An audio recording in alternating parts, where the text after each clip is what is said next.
Buenos días, soy Dr. John Bennett, televisando de Miami. Tenemos una otra presentación en el Congreso de Tumores Cerebrales. Tenemos otra vez el placer de tener a José Valerio. Él va a hablar sobre los avances en la gestión de los glioblastomas. Bienvenido, José. Gracias, John. Vamos a buscar la presentación. Sí. ¿Se ve? Bien. Ok. Bueno, muchas gracias, John. Bueno, la presentación es con respecto a los últimos avances del manejo del glioblastoma multiforme. Pero es aquí, en esta primera diapositiva, donde empieza todo el análisis para tratar de buscar las nuevas formas de tratamiento para el glioblastoma multiforme. Esta diapositiva la pongo de primero porque prácticamente fue la razón que me permitió estar aquí en Estados Unidos. Este es un estudio de ciencias básicas realizado por mi persona. Fue mi estudio de investigación, donde a su mano derecha tenemos 6 ratoncitos o 6 mice que en el flanco del ratón están implantados, no sé si se alcanza a ver, pedazos de tumor cerebral humano en el flanco del ratón. En el lado izquierdo se observa una gráfica de la creación de lo que se llama un sRNA o una información genética que se transmitió en liposomas, que vienen siendo como vesículas, microvesículas, que en su interior tienen un contenido de material genético, que la función de ese material genético es condicionar que el tumor se destruya. A la aplicación de eso directamente hacia el flanco del ratón, podemos observar, en base a la gráfica y en base a lo que les estoy diciendo, que el tratamiento funcionó y el tratamiento genético con inyección local permitía la destrucción del tumor o el crecimiento. Aquí podemos observar el segundo ratón de mano izquierda a derecha, que viene siendo el control. Tenemos en los dos de en medio que vienen siendo los tratados y el último que viene siendo el sham o el que no tenía ningún material genético. Claramente se ve una diferencia y en la gráfica podemos observar precisamente esa separación. Entonces, voy a hablar acerca de las nuevas terapias y tratamientos clínicos de investigación hacia el glioblastoma. Es importante entender que dentro de los glioblastomas o dentro de los gliomas de alto grado existen varios tipos. Existe una serie de como 10 gliomas y que cada uno tiene un componente molecular o genético completamente diferente. Por lo mismo tanto, no se puede tratar cada glioblastoma de la misma forma. Es importante entender el comportamiento genético o como el comportamiento molecular de cada tumor. Y si uno entiende, si uno entiende al enemigo, pues uno sabe cómo tratarlo. Y saber todos los diferentes tipos de diagnósticos diferenciales que existen, como son el linfoma, la metástasis, la cisticercosis, el absceso, el astrocitoma pleomórfico. Este es un manejo definitivamente multidisciplinario. Los avances quirúrgicos nos han permitido hacer una resección completa de la lesión cuando se hace una resección por arriba del 90-98%. Y los marcadores moleculares necesarios para el manejo de estos son por lo menos el MGMT, el GFR, el 1P, 19Q, el P53 y el KI67. Está claro y conocido que la ausencia de la codeleción de 1P19Q vuelve el oligodendroglioma anaplásico más quimiosensible. Y está claro que el tratamiento estándar actualmente después de una resección quirúrgica es el standard of care, y por eso, ¿cómo se llama? Podemos observar la resección quirúrgica.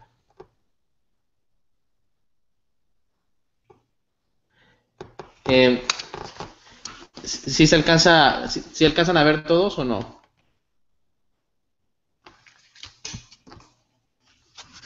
John, Los slide está protocol, stop protocol. ok, sí lo alcanzas a ver, ok, perfecto. Ok, entonces, este protocolo de STOP ha sido el que se ha mantenido, lo que ha demostrado que el uso de quimioterapia y radioterapia ayuda a la sobrevida del paciente después del tratamiento de una resección completa de la lesión. Se va y se quita el slide, pero sí se ve, Valerio. Ok. Posteriormente, se observó que cuando los tumores podían hacer una metilación, había una separación entre los que recibían quimioterapia y radioterapia. Sin embargo, el protocolo de STOP seguía siendo el tratamiento a seguir. No existe ningún otro, o no existía ningún otro tratamiento estándar de manejo postoperatorio. A consecuencia de esto, se empezó a observar también de que los pacientes que se manejaban con el protocolo de STOP o con temozolomida desarrollaban resistencia.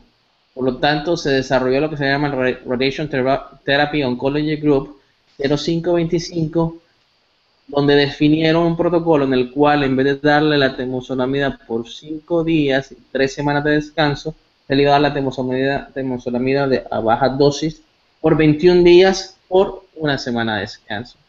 Sin embargo, los resultados no fueron fortuitos y se vieron que el resultado fue exactamente el mismo. Posteriormente se entendió que el manejo postoperatorio o postradiación del paciente era completamente diferente. Las resonancias magnéticas normales no eran suficientes para diagnosticar si un paciente tenía una capacidad, tenía una recurrencia o tenía una radionecrosis. Aquí un ejemplo de lo que se llama el estudio de perfusión cerebral, donde se observa la ausencia de tumor a pesar de que existe un reforzamiento del contraste en la resonancia magnética. Véanse cómo en su mano derecha superior el estudio de blood volume no muestra datos de reforzamiento, por lo tanto esto es una radionecrosis. A diferencia de este caso, donde sí se observa la recurrencia marcada en el área de aumento de contraste. Después vino los avances de quimioterapia con la bevacizumab, que viene siendo un agente quimioterapéutico que se empezó a utilizar para el cáncer de colon. Se empezó a utilizar para el cerebro, donde se empezó a mostrar que los pacientes con glioblastoma tenían una sobrevida un poquito mayor, de aproximadamente 3 meses más, cuando se le daba el tratamiento con bevacizumab, 3 a 6 meses. Y de ahí crecieron nuevos tratamientos que son considerados actuales para el manejo de glioblasoma multiforme, entre ellos lo que se llama el NeuroBlate, tratamiento con láser, el Novo TTF y la cirugía exoscópica del cerebro. El Laurolid es, bajo el estudio de navegación, se pone un probe que tiene un láser, lo que hace es destruir o quemar el tumor. Por vía de estereotáctica se indica la entrada del láser y se dirige directamente hacia el tumor. Esto es un procedimiento que se hace bajo una resonancia magnética y se inyecta el probe directamente al tumor y se empieza a quemar en forma conformal el tumor. Son las imágenes del sitio de implantación del tumor, como el paciente se pone en la resonancia magnética, y esto se hace en tiempo real para poder documentar la buena aplicación del tumor. Déjame ver si tengo aquí. Una vez que el probe se encuentra dentro del cerebro, se empieza a quemar el tumor, dejándolo en forma conformal. Existen varios tipos de láser, entre ellos está el Visualize, que es el superior, que es en forma de balón, que infla, destruye el tumor, y el Neuroblade, que viene siendo de la inferior, y nos permite ser más conformales y poder destruir el tumor, respetando alrededor del tumor las áreas anexas sin causarle ningún daño cerebral. Todo lo que se encuentra dentro de la línea blanca en este ejemplo es la destrucción tumoral. Todo lo que se encuentra por fuera de la línea amarilla no tiene ningún efecto con respecto al láser. De tal forma que esto nos permite poder quemar al tumor y tener el control dentro del monitor para la destrucción tumoral. Es un ejemplo de un paciente que recibió un tratamiento, que ya había sido operado, que ya se había removido, que empezó a tener una recurrencia tumoral. Se le hizo el tratamiento con el Neuroblade y este es el resultado al día, a los 13 días y a los 56 días. Y el paciente tuvo una sobrevida más de 2 años posterior al tratamiento. Esto es lo que se llama el tratamiento con placas electromagnéticas. El concepto o el mecanismo de acción de estas placas electromagnéticas es destruir lo que se llama, o evitar lo que se llama la telofase del tumor. Todas las células tumorales tienen una capacidad de reproducción, pero las células cerebrales no.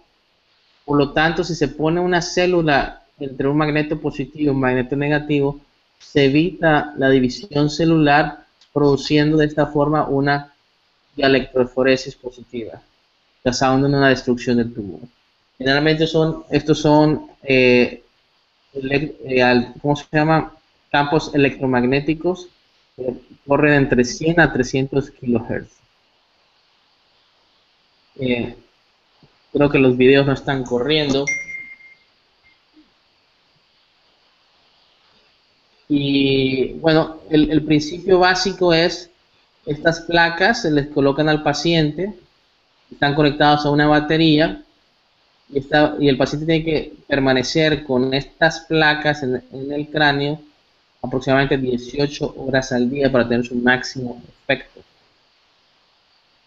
Uno hace un mapeo de la ubicación de las placas de acuerdo al sitio tumoral y se le da el tratamiento al paciente, y el paciente tiene que andar con eso de por vida, por lo menos 6 meses a 1 año. No se da, el tratamiento de Novo TTF mostró ser tan efectivo como cualquier tratamiento de quimioterapia actual para el paciente con glioblastoma multiforme. Este tratamiento fue para pacientes arriba de 22 años y no se recomienda dar a pacientes con embarazo, en estado de embarazo, o que tengan un defecto del cráneo, o que tengan válvulas.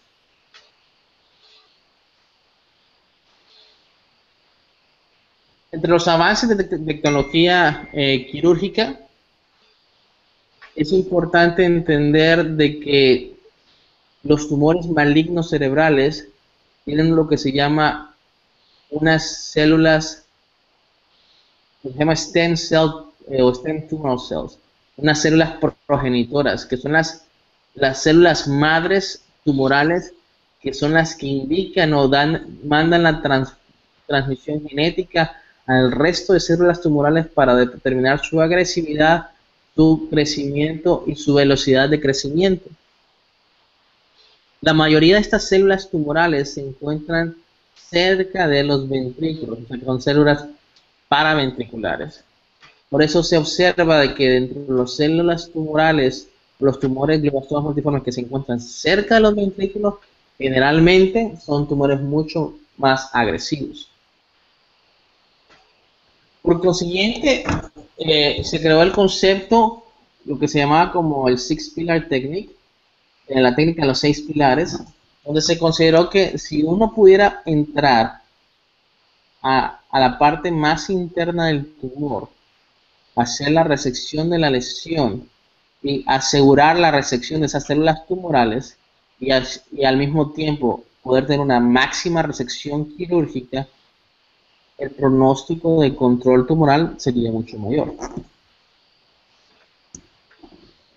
Todas las resonancias magnéticas que se hacen tienen un contraste endógeno y un contraste exógeno.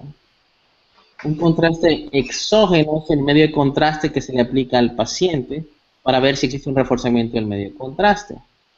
Un contraste endógeno es la cantidad de agua que tiene cada tejido. En todas las resonancias magnéticas que nosotros hacemos, siempre existe lo que se llama el estudio de difusión y el ADC, que generalmente son pasados por alto por los neurocirujanos porque no son imágenes que nosotros como neurocirujanos estudiamos o entendemos. Sin embargo, son muy importantes para poder determinar entre una radionecrosis y una lesión tumoral.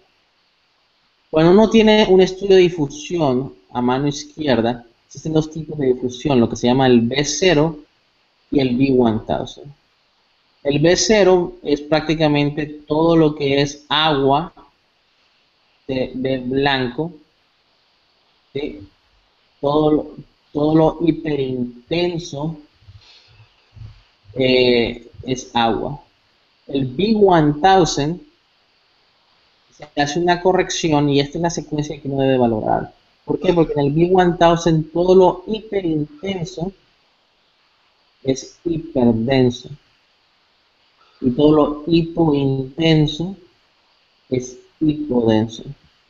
Por consiguiente, si yo tengo una imagen que me muestra una hiperdensidad, lo más importante que necesito saber yo es si esta hiperdensidad es hipercelular. Y para poder definir eso, tenemos un estudio que está a mano derecha que se llama el ADC. En el ADC, toda la hiperintensidad significa hipocelularidad. Y toda la hipodensidad significa hipercelularidad. Por consiguiente, en mi B1000 tengo una imagen hiperdensa y al verla en el ADC, esa imagen hiperdensa es hipodensa, por lo tanto es una imagen hiperdensa, hipercelular, por lo tanto esto es un tumor recurrente. Al avance de tractografía, y esto lo mencionó ya Sergio en su tiempo, él demostró o vio que los gliomas generalmente cuando crecen desplazan los tractos, no los infiltran. Aquí tenemos un ejemplo de cómo el tumor está desplazando el tracto a mano derecha. Este concepto de técnica de 6 pilares vino con el análisis de que nosotros clasificamos al cerebro entre tumores elocuentes, entre tumores en área elocuente y tumores en no área elocuente. Resulta ser que el lóbulo frontal, que generalmente no se considera una parte elocuente, es una parte del cerebro que tiene más de 12 a 15 tractos y que generalmente trabajamos en ellos en forma irrespetuosa. Nunca hemos analizado las alteraciones psicológicas que los pacientes pueden tener después de una resección tumoral o de una invasión del cerebro. Por consiguiente, si yo pudiera encontrar un camino en el cerebro a través de los tractos sin condicionar una destrucción de ellos, la capacidad de recuperación funcional del paciente sería mayor. Por consiguiente, el uso de navegación y poder trabajar a través de un tracto pequeño nos puede permitir hacer una resección completa de la lesión y respetar esos tractos en forma preoperatoria. Aquí podemos observar un tumor fronto-basal y cómo podemos entrar por medio basal respetando los tractos para hacer la resección de la lesión. Aquí tenemos el ejemplo, como por una craneotomía pequeña a través del sulco, no transcerebral, sino transsulcal, podemos penetrar un tubo o un neuroporo, un neurotubo, un neuroblade para poder llegar al sitio de la lesión. Y una vez que se encuentra uno dentro del sitio de la lesión, poder trabajar por medio de un exoscopio, donde podemos observar en un monitor, ya sea en 2D o 3D, en HD, la resección de la lesión.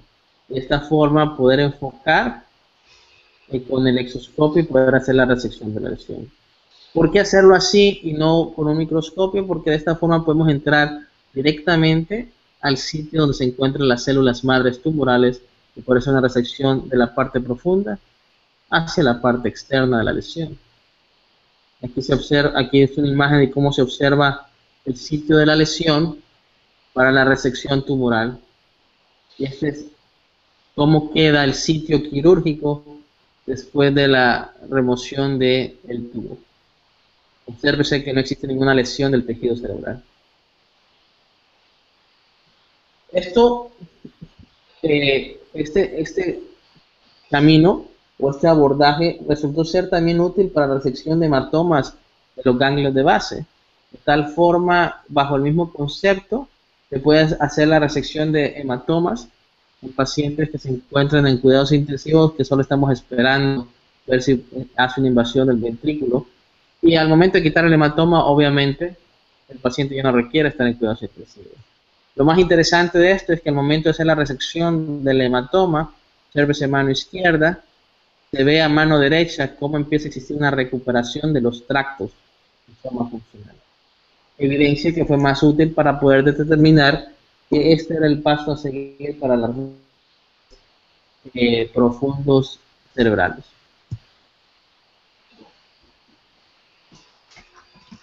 Los gliomas hay veces que se encuentran en una área de muy difícil acceso quirúrgico o de dificultad de resección quirúrgica. Por lo mismo, se plantea el problema de que a veces uno hace la muestra de una lesión tumoral o una biopsia, pero no necesariamente obtiene el hallazgo histopatológico necesario. Siempre existe el riesgo de tener un diagnóstico de bajo grado cuando el tumor generalmente se encuentra de alto grado. Y la falta de exactitud histológica puede condicionar a un tratamiento inadecuado. Por lo tanto, la optimización del manejo del tumor, de la muestra intraoperatoria tumoral es necesaria. Existen varios métodos para poder corroborar un foco anaplásico o un foco maligno en un paciente. Sin embargo, la consideración entre que si un tumor es grado 2 o grado 3 puede marcar la diferencia en el tratamiento del paciente con quimioterapia o sin quimioterapia. Por lo tanto, es sumamente significativo poder definir el sitio de resección o el sitio de la biopsia. Y tenemos un caso donde tenemos una lesión a la cual se le hace una biopsia y resulta ser que es un glioma, mira, como un glioma grado 2 y resulta ser un glioma grado 3. Entonces, estudios como el PET scan nos permiten determinar cuáles son las áreas de hipermetabolismo. Resulta que hay un problema con el PET scan. No todos los PET scan son iguales. El PET scan que generalmente se encuentra en el mercado es el PET scan de glucosa. Es sumamente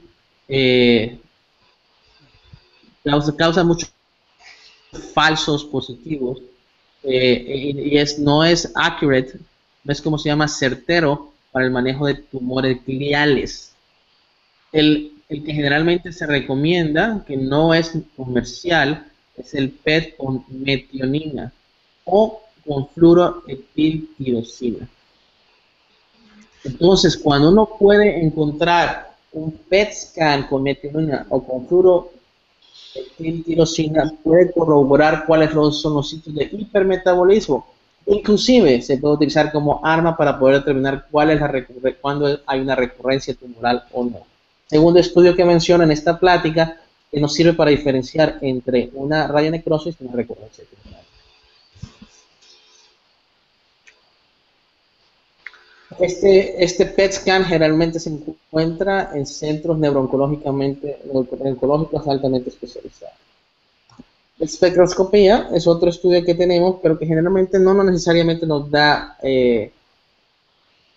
la exactitud que queremos a veces, pero si combinamos la espectroscopía con la metionina, podemos tener estudios o imágenes que pueden ser más claras. Aquí tenemos un estudio que se hizo desde, perdón, tengo un estudio que se hizo en 32 pacientes del 2007 al 2009, donde la combinación de metionina y espectroscopía, y se pudieron identificar los sitios de hipermetabolismo. El doctor Berger en UCSF hizo un estudio donde demostró que la máxima resección del sitio de metabolismo del tumor con la resección incompleta de esa área de hipermetabolismo causaba un cambio significativo en el pronóstico de vida del paciente. Por lo tanto, si uno no puede hacer una resección completa de la lesión, por lo menos uno tiene que asegurar de que puede hacer una resección del área hipermetabólica. Y con los avances en la función de imágenes, podemos actualmente traspolar un PET scan, una resonancia y una tomografía al navegador para hacer una resección de la lesión. Aquí tenemos un ejemplo de la combinación de un PET scan con una espectroscopía de la imagen compuesta que nos da. Generalmente existe un overlap entre la espectroscopía y el PET scan, donde el PET scan maximiza la imagen.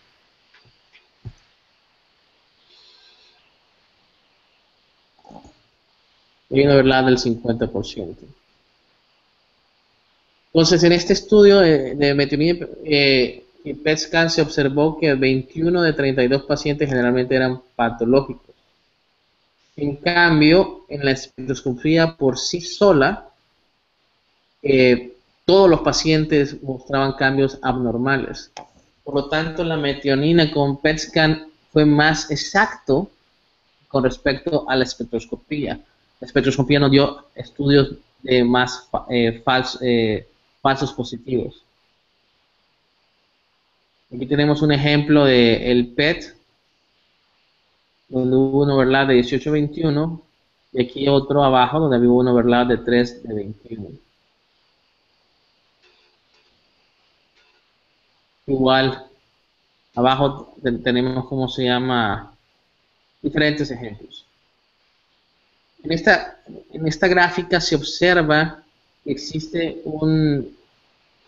una estadística importante con respecto a espectroscopía y PET scan, y que los subgrupos de PET eran altamente específicos. Aquí hay otro ejemplo de un paciente donde se toma una muestra dentro del área del PET scan y se observa que existe un KA67 o MIB1 altamente invasivo, que cuando se hace fuera del área de la combinación de los dos. Y esto resulta ser un oligoastrocitoma mixto. Lo más importante posteriormente descubierto es que esta combinación de PET scan puede definir, como mencionamos, en el sitio de hipermetabolismo, puede identificar entre el área de malignidad de los gliomas de bajo grado. Aquí tenemos un ejemplo de un glioma de bajo grado basado en la resonancia, de que si se hace la muestra del sitio de hipermetabolismo, existe un cambio en el diagnóstico histopatológico. Otra observación que se vio es que en todas esas áreas de hipermetabolismo, generalmente el uso de 5-ALA refuerza con el medio, refuerza a poner el filtro. Y tenemos 5-ALA, cómo se observa al momento de hacer la resección bajo un microscopio, y puede identificar el área de hipermetabolismo. Aquí está el cerebro sin el filtro del 5-ala, y aquí está el cerebro con el filtro de 5-ala.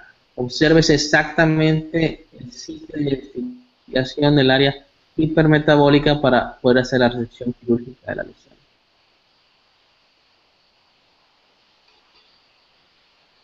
Entonces, la combinación del 5-ala y estos estudios nos permite poder hacer una resección más importante de la resección hipermetabólica.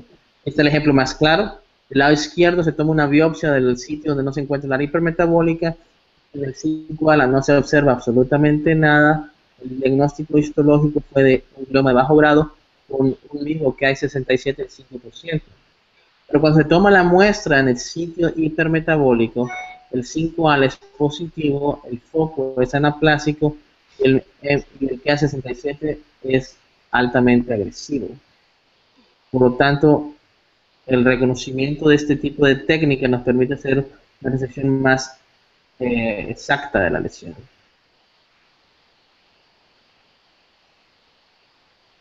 Bueno, eso sería todo. Muchas gracias.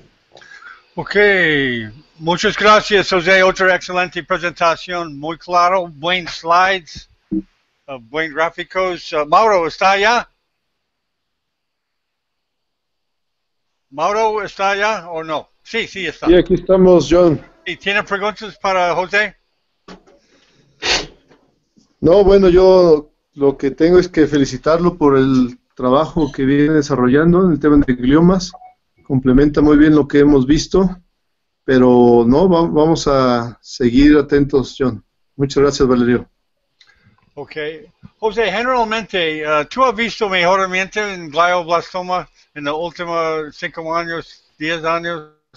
No, Sí, yo creo es muy serio, no tiene buen vista para mejorar, pero ¿tú has visto cambios muchos o no? no, definitivamente ha habido un cambio, John.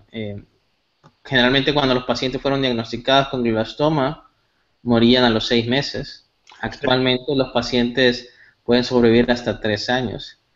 La diferencia radica en cómo hacer la resección y hasta dónde se hace la resección y el tipo de tratamiento. Existe un cambio de escuela y de concepto entre generaciones de neurocirujanos. Uh-huh. Y te quiero aclarar eso porque la formación de neurocirujano, la diferencia entre un neurocirujano y otro, generalmente sí son 10 años de entrenamiento. Generalmente los neurocirujanos mayores no van a pensar igual que los neurocirujanos de 50 años, ni los de 50 años van a pensar igual que los de 40, ni los 40 van a pensar igual que los de 30. Uh-huh. Existen escuelas. Cuando un grupo de neurocirujanos no necesariamente quiere hacer una resección con toda la tecnología vida y por haber, porque consideran que el pronóstico de la lesión no necesariamente es importante para hacer todo este tipo de gastos, centros neurooncológicos cuentan con toda la tecnología para poder hacer la resección. Existen muchos conceptos entre qué tan importante es hacer una resección completa de la lesión o no para el pronóstico de un paciente. Y entonces hay muchos factores que determinan el pronóstico de un paciente. Como mencioné, no todos los glioblastomas son glioblastomas. No todos los gliomas de alto grado son gliomas de alto grado. Me mostré una clasificación de 10 completamente diferente. Y el manejo posoperatorio de radioterapia y quimioterapia es diferente si hiciste una resección completa de la lesión, si resecaste el 60% de la lesión, si dejaste 10% del tumor residual, o si resecaste toda el área hipermetabólica de la lesión o no. Entonces, yo te puedo asegurar que no el 100% de los neurocirujanos hace una resección completa de la lesión. No todo el mundo, por ser neurocirujano, significa que todo el mundo es un cirujano agresivo a hacer una resección completa de la lesión. ¿Por qué? Porque porque el mayor pronóstico del paciente es mantener el Karnofsky del paciente a su máxima función. Y cada vez que se hace una resección completa de la lesión, uno corre el riesgo de afectar ese Karnofsky. Entonces depende mucho del entrenamiento de cada cirujano hasta dónde llega a sus límites, o del riesgo que quiere tomar el cirujano para llegar a esos límites. Entonces es una balanza un poco difícil de manejar. Entonces si comparas, y ya se han hecho estudios, entre los resultados de un neurocirujano que se dedica nada más a la resección de gliomas, que eso es lo que él hace nada más, o es lo que hace esa institución, y un neurocirujano que en general, que hace más de eso, se ha visto que el pronóstico de los pacientes que se hacen una resección, que hacen resección de gliomas, es un poco mejor. ¿Por qué? Porque generalmente la diferencia es que ellos tienden a ser más agresivos y tienen más infraestructura para hacerlos. Si yo me encuentro en Cuba y no tengo toda la tecnología para hacerlo, el pronóstico de los pacientes en Cuba va a ser diferente al pronóstico de los pacientes en Estados Unidos. No significa por eso que los pacientes de Cuba tienen que viajar a Estados Unidos para tener una mejor resección. Simplemente se tiene que educar a esa generación o a ese centro con la capacidad para hacer una resección completa de la lesión. No significa que tienes que tener una resonancia transoperatoria para hacer una resección completa de la lesión cuando puedes tener un ultrasonido. Pero si tienes el ultrasonido, tienes que saberlo usar. Si no lo tienes, si no lo sabes usar, es como que no lo tuvieras. ¿Sí? Hay muchos neurocirujanos que operan con microscopio y hay neurocirujanos que no operan con microscopio. ¿Sí? Hay muchos neurocirujanos que tienen diferente forma de cómo utilizar los cubiertos que otros. Entonces, es el factor primordial de la recuperación neurológica, funcional y de sobrevida del paciente parte del momento de la resección y del tipo de histología del tumor. Entonces, definitivamente existe una diferencia de pronóstico en las pacientes que logran tener una resección completa de la lesión más manejo de quimioterapia y radioterapia. No todos los sitios, desgraciadamente, se cuenta con tecnología o con quimioterapia necesariamente para manejar al paciente completamente. La quimioterapia aparte es altamente costosa. Los seguros no necesariamente quieren cubrir la quimioterapia de los pacientes por largo tiempo. ¿Sí? Entonces, es un problema complejo, pero las tasas de sobrevida de los pacientes con glioblastoma han mostrado que los pacientes pueden tener una sobrevida de aproximadamente 3 años en un 30 a 35%. Y sí, como en muchos cánceres es importante para descubrir temprano. Lo más temprano descubre, lo mejor está. ¿Hay cambios en glioblastoma para diagnosticar más temprano? ¿Tú has visto en los últimos 10 años maneras para descubrir más temprano o no has visto tantos avances? Mira, lo que sucede es que actualmente se sabe que todo paciente que tiene un glioma de bajo grado se va a convertir en un glioblastoma en un momento u otro. Mucho tiempo lo que se hacía era que se mantenía en observación a los pacientes con gliomas de bajo grado y actualmente la tendencia es a resecarlos. Entonces, los glioblastomas pueden presentarse en novo o pueden venir de gliomas de bajo grado hasta glioblastomas. Con el advenimiento de las resonancias magnéticas y con la facilidad de hacer estudios de resonancias magnéticas se han detectado más temprano los gliomas y eso permite hacer una mayor resección de la lesión. Ok, muy bien. Muchas gracias, José. Vamos a editar esto y mandar el link. Espero que tú participes más en más conferencias y gracias para ella también. Gracias.